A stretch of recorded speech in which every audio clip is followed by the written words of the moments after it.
sexualidad, considerada tanto desde el punto de vista biológico como psicológico, constituye una fase muy importante en la vida del ser humano y es un tema que podemos clasificarlo como diverso y complejo. Por eso hay que tomar en cuenta que la sexualidad no es lo mismo que genitalidad, placer, sexo. El término sexualidad hace referencia a varios componentes que en su mayoría no son tomados en cuenta o que se tiene un desconocimiento total o parcial de ellos, como por ejemplo el sexo, el género, la orientación sexual, la identidad de género, el erotismo, las vinculaciones afectivas y que más adelante hablaremos de ellas. La sexualidad se refiere a una dimensión del ser humano la cual se experimenta o se expresa de diferentes maneras, como en creencias, actitudes, roles, relaciones, deseos y valores. La sexualidad se vive y se expresa en todo lo que somos, sentimos, pensamos y hacemos. Cuando se habla de sexualidad hay que adentrarse en relaciones interpersonales y en los sentimientos más íntimos de unos y otros y ver sus efectos en el desarrollo y autodesarrollo de ser humano.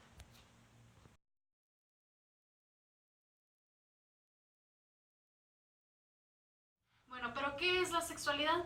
En primer lugar, es importante definir lo que es la sexualidad, de acuerdo con la Organización Mundial de la Salud, la OMS. La sexualidad humana se define como un aspecto central del ser humano presente a lo largo de su vida. Abarca el sexo, las identidades y los papeles de género, el erotismo, el placer, la intimidad, la reproducción, la orientación sexual. Se vivencia y se expresa a través de pensamientos, fantasías, deseos, creencias, actitudes, valores, conductas, prácticas, papeles y relaciones interpersonales. La sexualidad humana es un proceso de maduración individual que procede a la funcionalidad social. Es importante mencionar que el interés sexual se prolonga sustancialmente más allá del cese de la capacidad reproductiva. La sexualidad humana engloba una serie de condiciones culturales, sociales, anatómicas, fisiológicas, emocionales, afectivas y de conducta relacionadas con el sexo, género, identidades, orientaciones que caracterizan de manera decisiva al ser humano en todas sus fases de desarrollo. Es una capacidad que conforma a cada ser humano y que permite sentir, vibrar y comunicarnos a través del propio cuerpo. Es algo que forma parte de lo que somos desde el mismo momento en el que nacemos y que permanece en nuestras vidas hasta que morimos.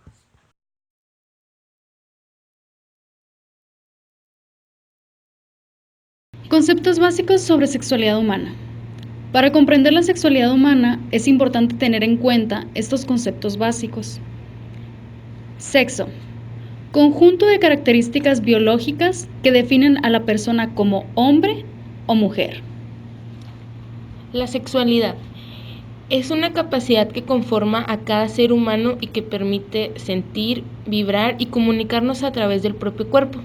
Es algo que forma parte de lo que somos desde el mismo momento en el que nacemos y que permanece en nuestras vidas hasta que morimos. Género. Son conceptos sociales de las funciones, comportamientos, actividades y atributos que cada sociedad considera apropiados para los hombres y las mujeres. Identidad de género.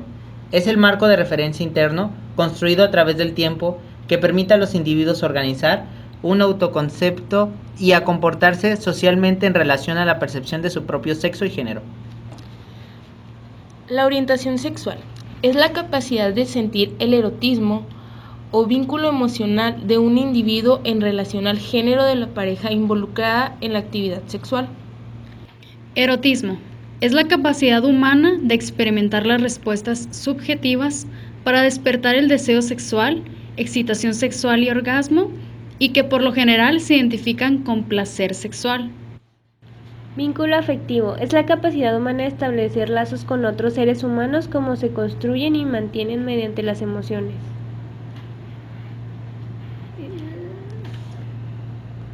Vínculo afectivo es la capacidad humana de establecer lazos con otros seres humanos que se construyen y mantienen mediante las emociones.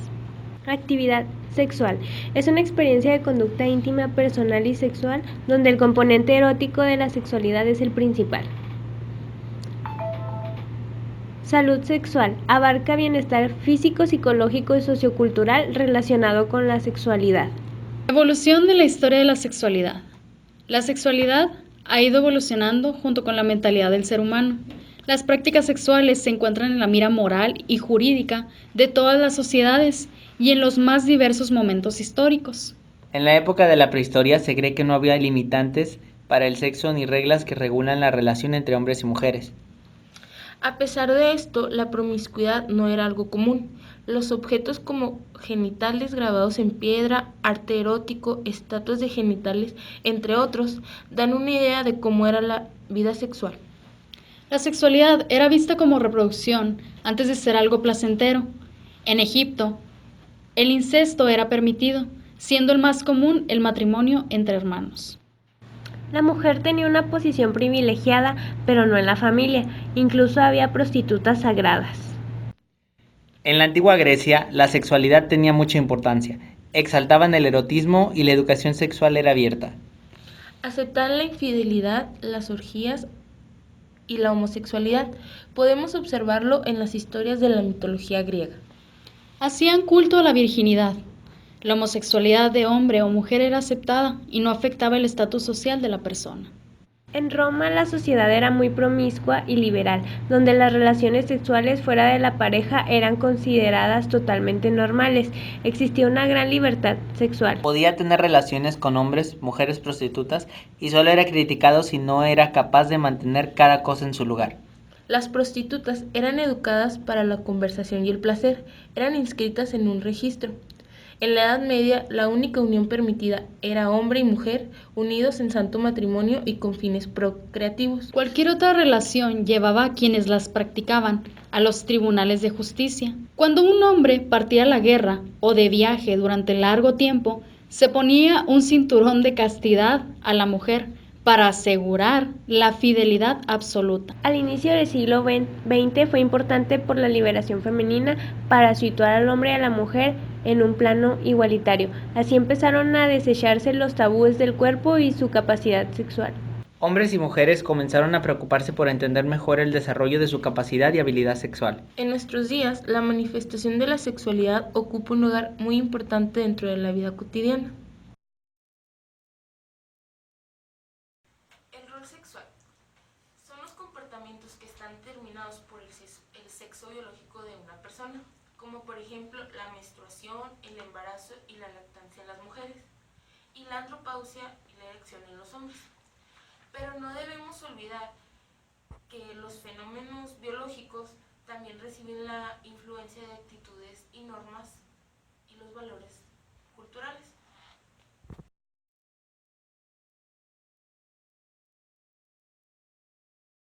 El rol de género. Son construcciones y expectativas sociales que se espera ser el comportamiento del hombre y de la mujer. Contienen autoconceptos, características psicológicas, así como roles familiares, ocupacionales y políticos que se asignan a uno y otro sexo, separándolos en dos y considerándolos como opuestos. Así se espera que las mujeres sean pasivas, dependientes y cariñosas, mientras que los hombres que sean agresivos, competitivos e independientes. En este contexto se concibe al hombre como el modelo frente al otro grupo, las mujeres. Un ejemplo de cómo los roles de género son construidos socialmente y representan elaboraciones culturales de los roles sexuales biológicos lo constituye el pareo. Este es un rol sexual que solo las mujeres pueden cumplir: el embarazo, la crianza y cuidado de los hijos. Es un rol que tanto el hombre como la mujer pueden desempeñar, pero que culturalmente se le ha asignado a la mujer por ser quien da luz, constituyéndose en la tarea central del rol de género femenino, entendiéndose por lo general como un imperativo biológico como rasgo natural de las mujeres. A la mujer desde pequeña le compran juguetes para que desempeñe el rol determinado por la sociedad. Por ejemplo, le compran trastes para que juegue a la comidita, muñecos para que los cuide como si fueran sus madres y muñecas que les crean un estereotipo de cómo debe verse la mujer. Les orientan a actividades artísticas. Les enseñan que deben ser inteligentes, hablar tranquilamente, ser agradables. Las mujeres tienden a divulgar más información personal y es importante la virginidad y que se mantengan en casa. Hombres desde pequeño le dan hombres de acción, carritos de juguete, figuras para armar bloques, herramientas de construcción, balones de fútbol y los orientan hacia las prácticas deportivas. Les enseñan que deben estar orientados hacia el logro y trabajar intensamente porque va a ser el ser que va a proveer a la familia. Fomenta que desarrollen comportamientos dirigidos a una meta, como el ser fuertes, activos, conquistadores, dominantes, controladores, competitivos y confiados. Que controlen sus emociones y se preparen para el mundo del trabajo.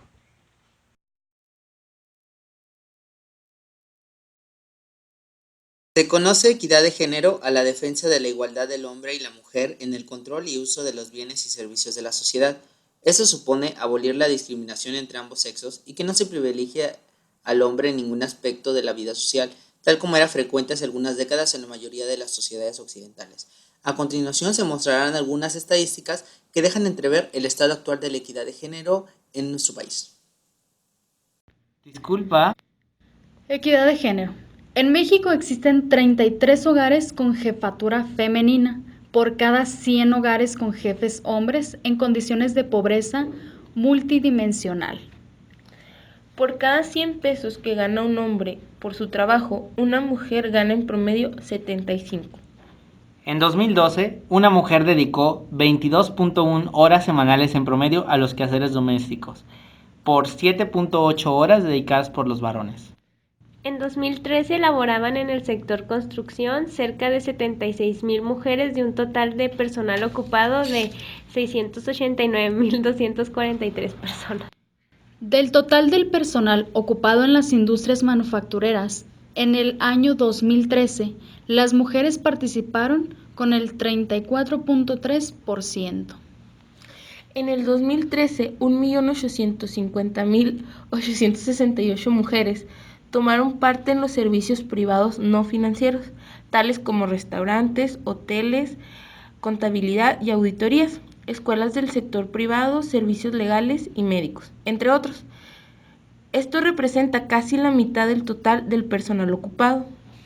En ese mismo año, las mujeres participaron con 15 de cada 100 empleos en el sector transporte, correos y almacenamiento. En 2013, el sector comercio al por menor es el que concentra la mayor parte de la fuerza laboral y en particular la femenina. Esta última aporta el 45% del personal ocupado total. El valor del trabajo no remunerado en las labores domésticas y de cuidados fue equivalente al 20.5% del Producto Interno Bruto Nacional en el año 2013. La aportación de las mujeres es del 15.5%, correspondiendo a los hombres el restante 5%. El trabajo doméstico y de cuidados no remunerados que realiza cada mujer de 12 años o más de manera cotidiana para garantizar bienestar y desarrollo a su familia equivale a 42,500 pesos al año.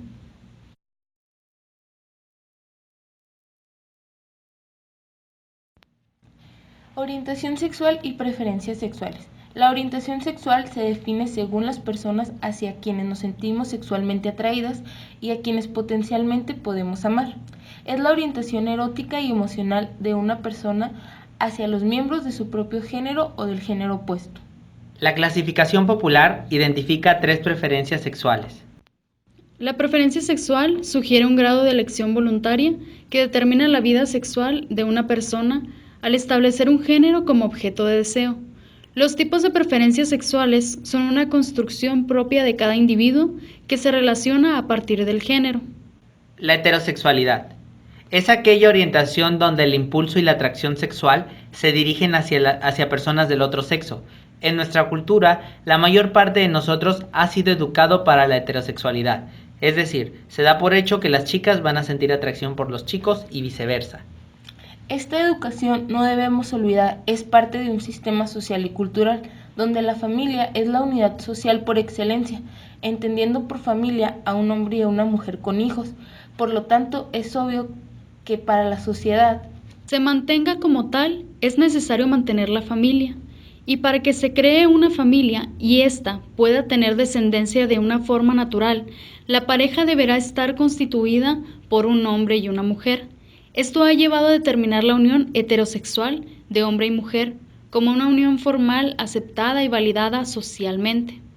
La homosexualidad puede definirse como la capacidad de sentir una profunda atracción emocional, efectiva y sexual entre personas del mismo sexo, y no describe una población uniforme, ya que los hombres y mujeres con esta orientación constituyen un grupo tan diferente como los heterosexuales.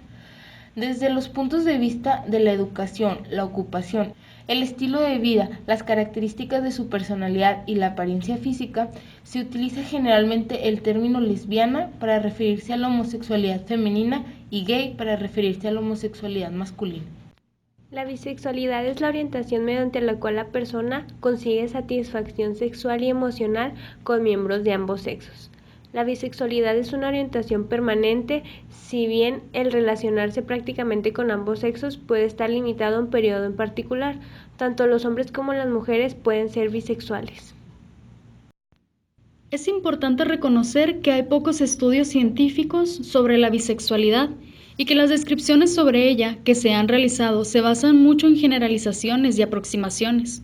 De hecho, existen personas con prácticas bisexuales que no se identifican como bisexuales, en la medida que estas prácticas son limitadas a espacios o circunstancias particulares. Por otro lado, personas que se autodefinen como bisexuales pueden no haber tenido prácticas de este tipo, o solo heterosexuales, pero mantienen la disposición a involucrarse en actividades bisexuales. La bisexualidad se divide de la siguiente manera. Transitoria.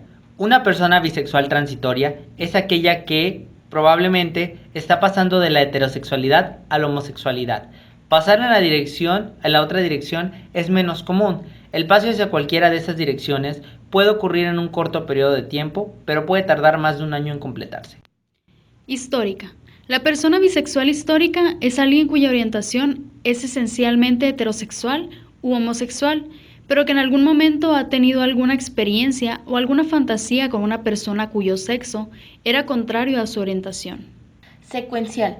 En esta categoría la persona tiene una relación con una persona de un sexo y a continuación con otra del sexo opuesto. Su compromiso en la relación es igual en cada caso. La idea principal es que la persona con una orientación bisexual no encaja en un molde simple. Hay grados y matices de comportamiento y actitud, todos los cuales deben ser considerados, ya que resultan de una extremada complejidad que todavía no es posible entender en su total extensión.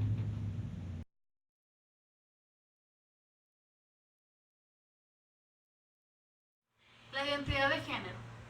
Existe la tendencia a identificar la apariencia de las personas con su orientación sexual. Por ejemplo, un hombre con una apariencia juzgada como femenina por otros suele ser considerado como un homosexual por la población en general. Como sabemos, esta no es una regla generalizada en todos los casos. Las personas homosexuales pueden expresar su masculinidad o su feminidad de diversas formas, al igual que los heterosexuales y bisexuales. Seguramente, estas generalizaciones se aclararán con las siguientes variables en referencia hacia la identidad de género. Primeramente, la identidad de género es la experiencia interna e individual del género tal como cada persona la vive profundamente, la cual podría corresponder o no al sexo asignado al momento del nacimiento, incluyendo la experiencia personal del cuerpo. ¿Qué queremos decir con esto? Pues que puede involucrar a la persona en la modificación de su apariencia o su función corporal a través de técnicas médicas, quirúrgicas y otras expresiones de género. Incluye la vestimenta, el modo de hablar y los modales. Las variantes en la identidad de género son las siguientes. Transgénero. El transgenerismo se refiere exclusivamente a la identidad de género del individuo y no a su orientación sexual, que por lo tanto puede ser heterosexual, homosexual o bisexual. Es un término utilizado para describir las diferentes variantes de la identidad de género, cuyo común denominador es la no aceptación entre el sexo biológico de la persona y la identidad de género que ha sido tradicionalmente asignada a este. Una persona trans puede construir su identidad de género sin someterse a intervenciones quirúrgicas o tratamientos médicos. Existe un cierto consentimiento para referirse o autorreferirse a las personas transgénero como mujeres trans cuando el sexo biológico es de hombre y la identidad de género es femenina. Hombres trans cuando el sexo biológico es de mujer y la identidad de género es masculina. O persona trans o trans cuando no existe una seguridad de identificarse dentro de la clase masculino-femenino. Existen estudios que confirman que una buena cantidad de personas con inquietudes de género tienen una personalidad saludable y cuentan con habilidades y herramientas para enfrentar la vida al igual que el resto de la población. Cuando los individuos han atravesado adecuadamente el proceso de cambio de sexo, pueden adaptarse a su nueva vida y a la sociedad. Transvesti. El individuo transvesti presenta transposición, alteración de identidad, principalmente con respecto al rol social. Ocasionalmente utiliza atuendos del sexo diferente al suyo. No desea cambiar su cuerpo. En lo cotidiano siente que es del sexo que corresponde a su apariencia física. Cuando se transviste, cambia su atuendo y puede sentirse y actuar como del otro sexo. Transexual. Considera tener el cuerpo equivocado durante toda su vida y busca permanentemente lograr la reasignación o cambio de sexo. Se somete a procesos terapéuticos que son requeridos profesionalmente para cambiar de sexo y realiza los pasos necesarios para hacerlo. También cambia su personalidad social, su vestimenta, el nombre y actúa y se presenta como del sexo que desea y siente ser. Se somete a tratamientos hormonales para inhibir o desarrollar sus características sexuales de acuerdo al sexo que siente tener. Busca las modificaciones pertinentes por medio de la cirugía para dar a su cuerpo la apariencia que considera debe tener. La intersexualidad compone a las personas que poseen características genéticas de hombres y mujeres y se ha definido como todas aquellas situaciones en las que el cuerpo sexuado de un individuo cambia respecto al patrón de corporalidad de la mujer y del hombre culturalmente vigente. Históricamente, la comprensión de esta identidad biológica específica se ha denominado a través de la figura mitológica del hermafrodita, la persona que nace con ambos sexos, literalmente con un pene y una vagina. Como en la literatura médica y jurídica se considera que el término intersex es técnicamente el más adecuado. Una persona intersex puede identificarse como hombre, como mujer o como ninguno de los dos, mientras su orientación sexual puede ser homosexual, bisexual o heterosexual.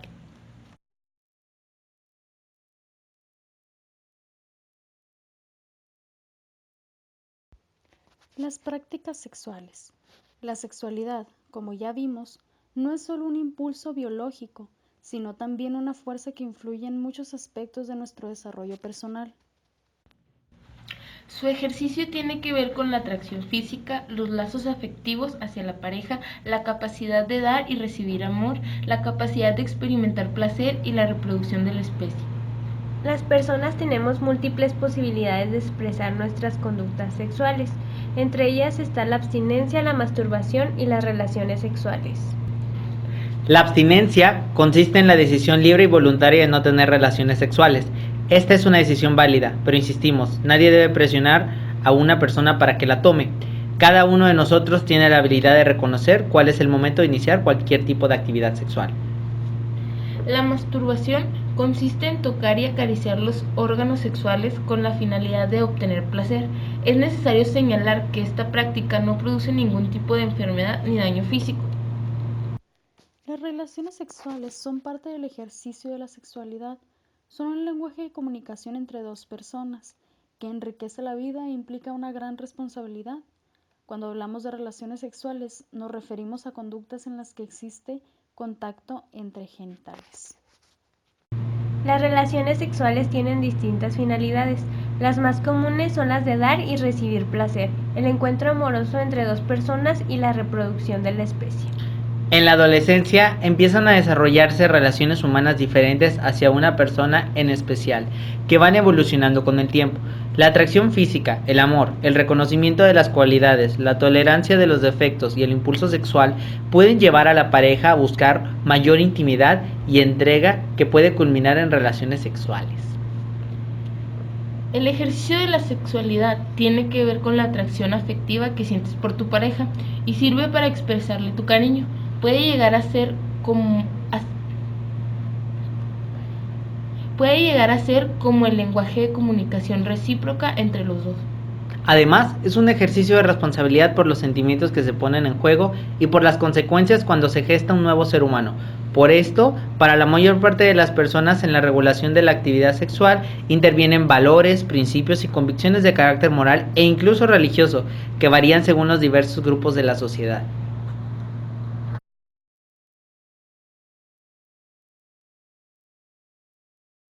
El impacto social. De las tres tipologías de preferencias sexuales que mencionamos con anterioridad, la que marca un impacto social dentro de nuestro país es la homosexualidad. La ENDIS 2100 es una encuesta nacional sobre discriminación. El impacto social. De las tres tipologías de preferencias sexuales que mencionamos con anterioridad, la que marca un impacto social dentro de nuestro país es la homosexualidad. La ENADIS 2010 es una encuesta nacional sobre discriminación en México, con resultados sobre la diversidad sexual en el país. La discriminación se basa en un conjunto de estigmas, prejuicios, estereotipos y tabúes. Comparte la sinrazón del machismo, la intolerancia religiosa, el racismo, la homofobia y la xenofobia. Por el tema que estamos tratando, a nosotros nos interesa mostrarles los datos en cuanto a la discriminación hacia los homosexuales. Y algunos temas que consideramos controversiales son los siguientes. En el siguiente gráfico podemos observar el porcentaje por grupos de edad que muestra las opiniones al cuestionamiento si se debería permitir la adopción en parejas homosexuales. En todos los grupos de edad más avanzada están en desacuerdo y muy de desacuerdo en este cuestionamiento, en comparación a muy de acuerdo y de acuerdo. En el siguiente gráfico se muestran las opiniones del cuestionamiento anterior. Se puede observar que nuevamente la distribución está hecha por grupo de edades y en los rangos de edades más avanzadas, el 50% no está de acuerdo en que las lesbianas adopten niños. En este gráfico, la ENADIS en el 2010 revela que 4 de cada 10 mexicanas y mexicanos no estarían dispuestos a permitir que en su casa vivieran personas homosexuales. Casi un 50% para ambos casos les dirían que no. La gráfica de barras anterior nos muestra el cuestionamiento si estaríamos dispuestos o no a permitir que en nuestras casas vivieran personas homosexuales. La gráfica, como podemos observar, la distribuyeron por rango de edad y la ENADIS 2010 obtuvo los siguientes datos. 3 de cada 10 personas entre 25 y 34 años no estarían dispuestas a permitir que un homosexual viviera en su casa, mientras que entre los 40 y 44 son 4 de cada 10 personas las que no. Distribución por regiones de la cuestión anterior. La gráfica de barras muestra las opiniones distribuidas por regiones de si estaría o no dispuesto a permitir que en su casa vivieran personas homosexuales. La opinión más favorable a que una persona homosexual pueda vivir en la propia casa es mayor, como podemos observar, en estados del norte como Durango, Chihuahua, San Luis Potosí, Baja California Norte, Baja California Sur, Sinaloa. También es alta en Tabasco y Veracruz, mientras que es menor en Aguascalientes, Guanajuato y Querétaro.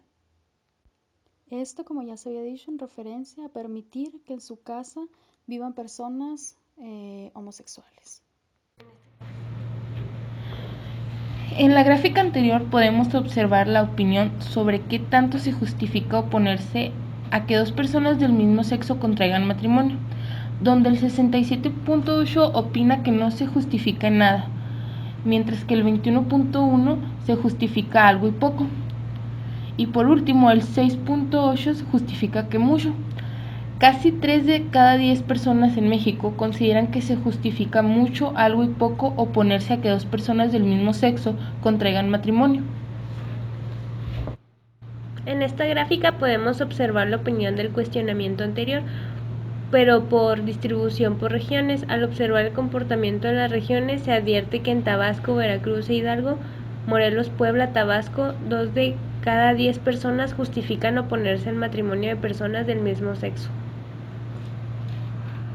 El siguiente gráfico nos muestra las opiniones distribuidas en zonas metropolitanas sobre qué tan están de acuerdo con respetar las preferencias, que oculten sus preferencias o que cambien sus preferencias. En regiones como León, Ciudad de México y Querétaro están de acuerdo con respetar sus preferencias, mientras que zonas como en Torreón, Guadalajara y Tijuana están de acuerdo en que cambien sus preferencias.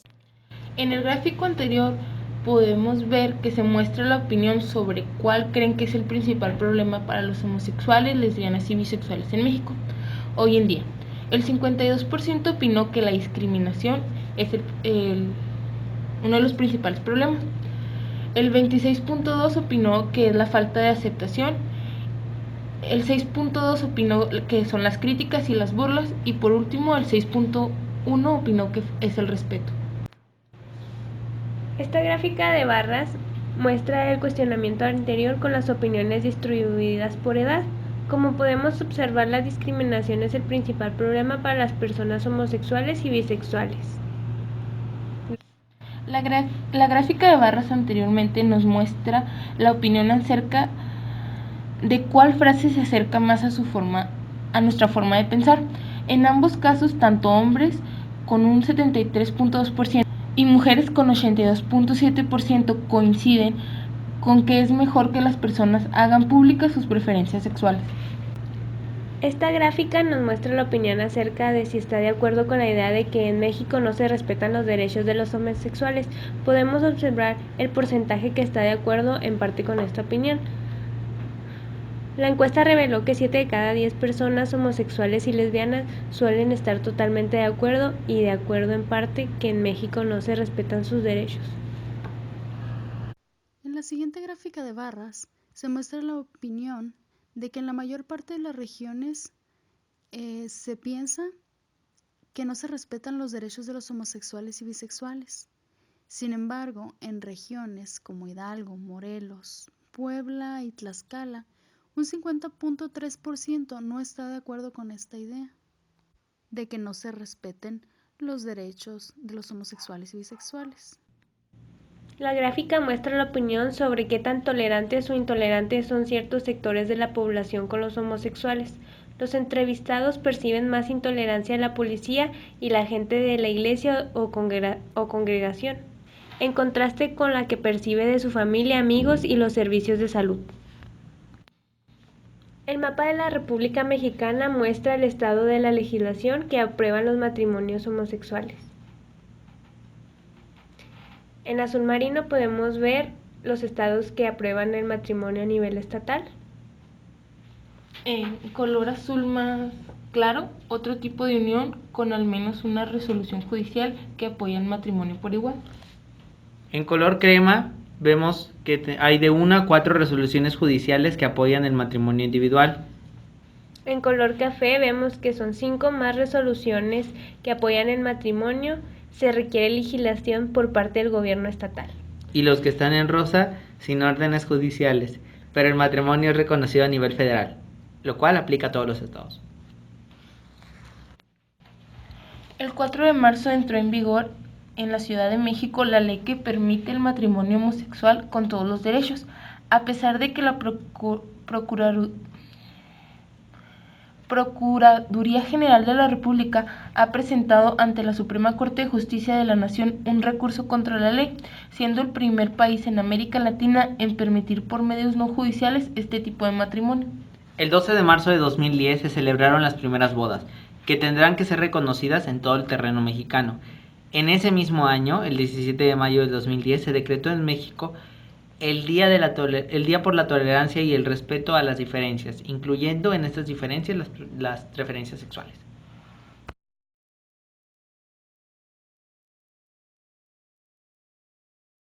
La planificación familiar es el conjunto de actividades, procedimientos e intervenciones que están relacionadas con la información, la educación, la consejería y métodos anticonceptivos modernos para que las personas o parejas ejerzan el derecho a decidir de manera libre y responsable el número de hijos que quiere tener y el intervalo en el tiempo que desean tener un hijo y otro. En la gráfica se puede observar a los jóvenes por rango de edad que han tenido relaciones sexuales alguna vez en los años 2000, 2005 y 2010. Entre los más jóvenes ha crecido la proporción de quienes han tenido relaciones sexuales. Podemos observar en la siguiente gráfica los métodos que los jóvenes entre 15 y 29 años consideran oportunos para prevenir las enfermedades de transmisión sexual, embarazos no deseados, y podemos observar que el condón es el método de prevención de más alta visibilidad y conocimiento entre la población de 15 a 29 años. En esta gráfica podemos observar el porciento de las mujeres entre 15 y 29 años que han estado embarazadas por grupo de edad.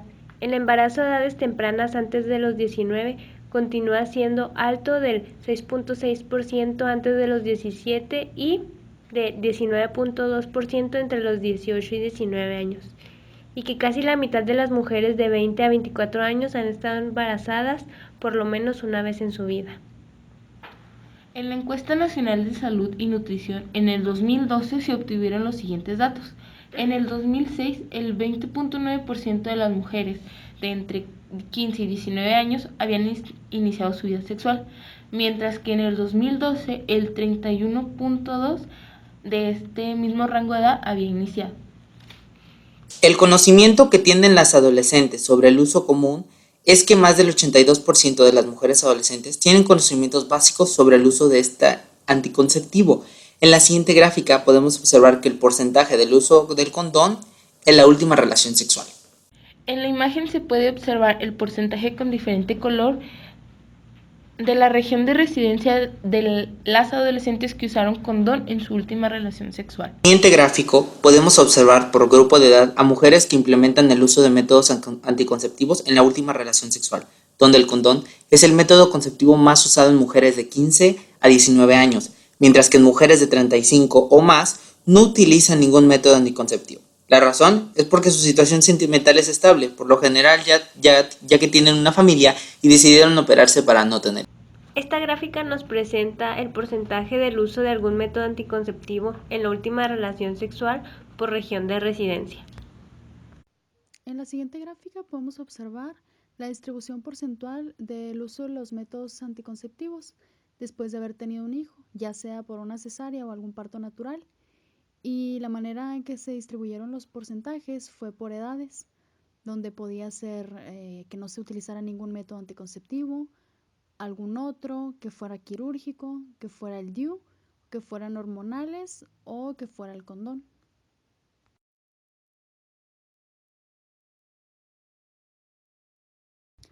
La beneficencia podemos encontrarla gracias a que la información que se da a conocer, las personas pueden conocer las ventajas y desventajas de ejercer libremente su sexualidad, ya que están en todo su derecho de ejercerla como ellos quieran, o sea, su voluntad, sin inducirlos a hacer algo que no quieren hacer. Si hablamos de la no maleficencia, hay que tener en cuenta de no discriminar a las personas por su preferencia sexual y o alguna enfermedad sexual que tengan, ni por cualquier acto que pueda ser considerado inmoral por las arraigadas cuestiones culturales. La autonomía en que cada persona puede decidir las preferencias con las que se sienta más cómodo y no por alguna imposición que se pudiera dar, ya que se tiene el debido conocimiento de la sexualidad. En la justicia, que se tenga acceso a la información para que se pueda ejercer adecuadamente la sexualidad sin que tenga, y que se pueda tener una amplia perspectiva, así como también que se respeten los derechos humanos, sin importar sexo, edad, género. Al final la información va a ser lo que nos va a ayudar a tener una buena vida sexual.